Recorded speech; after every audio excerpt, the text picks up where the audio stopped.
give the audience kind of a look into your brain. Let's do it. So, here, I'm gonna be QB. You're gonna be QB. I am. So just walk us through the touchdown that you had this past Saturday. Yeah, so we run a lot of quarterback sweep. So like Ethan took the ball. He's gonna act like he's gonna run here. And I'm kind of like acting like I'm blocking.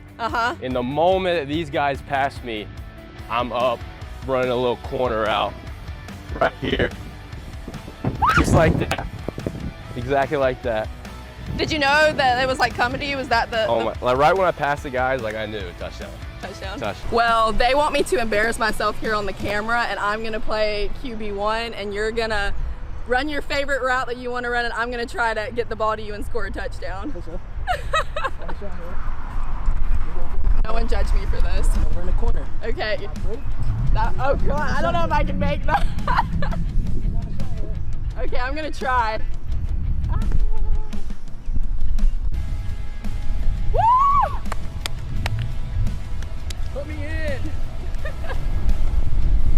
Goal line to goal line. But we're gonna put my holding skills to the test. There we go. And we're gonna have you kick a 30-yard field goal here. And then trust. Trust.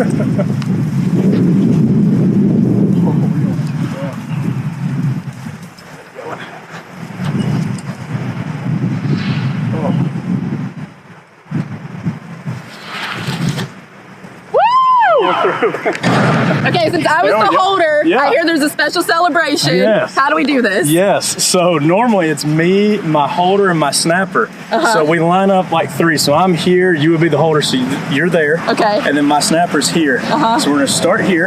Your hands are together. Okay. So you're going out first and then back in. And I'm starting here. Okay. So we're touching, so boom, boom, and then we're down into a bow. Down to a bow? Yeah, that's it. Yeah, that's it. To start, you were elected by your teammates to be a captain this year. What kind of honor is it knowing that that's what your teammates think about you? Since that time, nobody's been home, nobody's seen their family, really since June, summer. So we're gonna let our guys this weekend have Friday, Saturday, have the opportunity to go home and get some of Mama's cooking. Mama's cooking exactly what you need before conference play. No doubt, no doubt. Has there been a player this year, whether it be their attitude, how they're performing, that has surprised you? You went from not scoring at all in the first half to being the second leading scorer on your team. What changed? That last three-pointer. Talk about that. I mean, they didn't step up.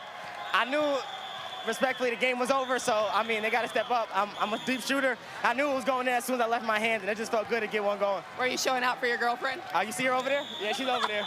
Yeah, she's better than me, but yeah, I had to show up for her. Awesome, thank you, Honor. Stanford is only 36% for threes. How is your defense containing their behind the arc game? Anderson already has 19 points for the first half. How does he keep putting himself in the position to score? Coach, you told me yesterday that you were going to have to make them shoot on your terms. Do you feel like you've done that? Coach, Giles and Atwell, two guys that normally can't be contained. What are you doing to keep them from scoring? I mean, they had 0 points between the two of them in the first half. Gallagher there in the first inning, bases loaded. He's normally one that's going to hit the ball, but he didn't go looking for any kind of pitch, and he took the walk. How does he have that offensive discipline? Hi, we're back here in Floorfield. Joanne Bethea with the head coach of Stanford, Tony David. You were telling me earlier that it has been a struggle for your pitchers to find the strike zone. How do you feel Mason Blatchy has done so far? Yeah, when I talked with head coach Tony David, he said that the biggest concern he has is the fact that their starting pitcher, Mason Blatchy, just pitched against Mercer about a week ago. He said another point of concern is the fact that his pitchers have been having a tough time finding the strike zone. He even told me that in seasons past, he takes footage to show his pitchers how the strike zone seems to change season to season at this tournament. But unfortunately, as a pitcher, you can't control the strike zone. You can only control the pitches you throw. Stanford team is very inexperienced when it comes to playing in the postseason, but yet here they are playing on Saturday. And when I talked to head coach Tony David about this yesterday and how he got them to this position, he said the conversation of this tournament starts in the recruiting process. It's the first thing he says in the meeting in August. He wants to do this to build up their confidence. It's not to kill them and talk about it too much, but he says how you perform on these days in May are important, but it's what you do before to put you in the best position possible. We're about to go on the road, take on rival App State. What does a big win like this do for your team? All wins are good wins, right? You want to spell fun, it's W-I-N.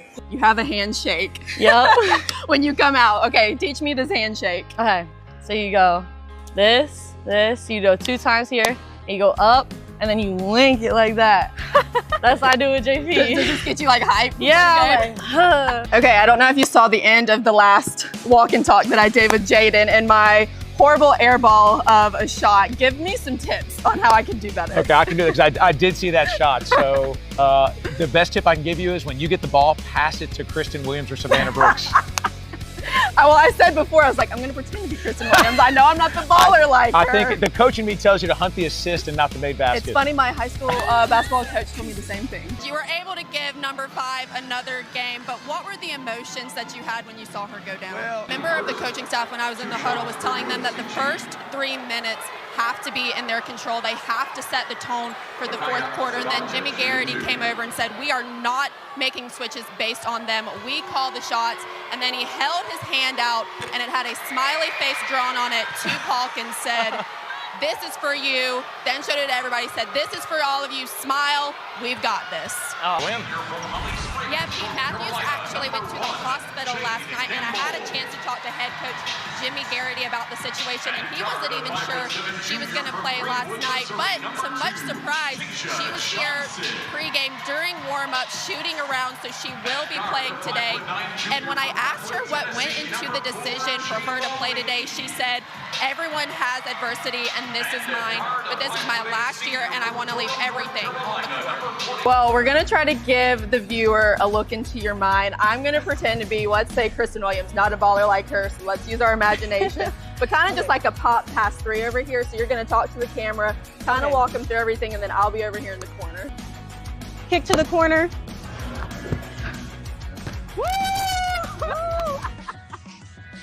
And then we're right into the press. We're right into it. On a make. Oh, yeah. If it would have been anybody else, that would have been a 3.